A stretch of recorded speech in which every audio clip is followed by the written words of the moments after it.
இந்த கவிதை உங்களுக்கு எந்த அளவுக்கு பிடிக்கும்லாம் தெரியலங்க. முதல்ல படிக்கும்போது எனக்குமே ஒரு மாதிரி நெருடலாக தான் இருந்துச்சு. அதுக்கப்புறம் போக போகத்தான் இந்த கவிதையோட அடிநாதமே எனக்கு புரிய ஆரம்பிச்சதுங்க. பெண்கள் மீது இன்னும் கூடுதலான ஒரு மரியாதையை கொடுத்துச்சு இந்த கவிதை தான் சொல்லலாம். இந்த கவிதையை படிக்கிறேன், கேளுங்களேன்.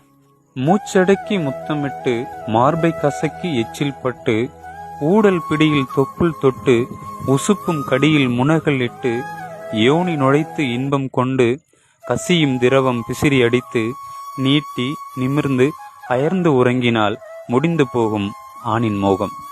ஆனால் பெண் என்பவள் உன் உணர்வு கடியில் உதடு வலித்து முரட்டு பிடியில் மார்பு வலித்து உருட்டு அசைவில் வயிறு வலித்து சுமக்கும் கணத்தில் உடல் வலித்து உணரும் வலியை வெளியே சொல்லாமல் வேண்டும் நேரமெல்லாம் உடல் பசிக்கு விருந்தாகி உணரும் சலுகையாக பிள்ளை வலியும் பெறுகிறாளே, அவளுக்கு என்ன செய்ய இயலும் முன்னால்?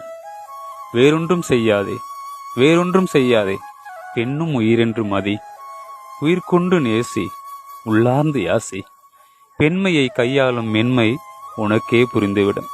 பெண் என்பவள் பூவானவள், அதை கசக்கி எறிந்து விடாதே, அதை நுகர்ந்து அரவணைத்துக்கொள். அவள் என்றும் தேவதையாகவே இருப்பாள் உன் ஆழ் மனதில். இந்த கவிதை எப்படி இருக்குன்னு சொல்லுங்க.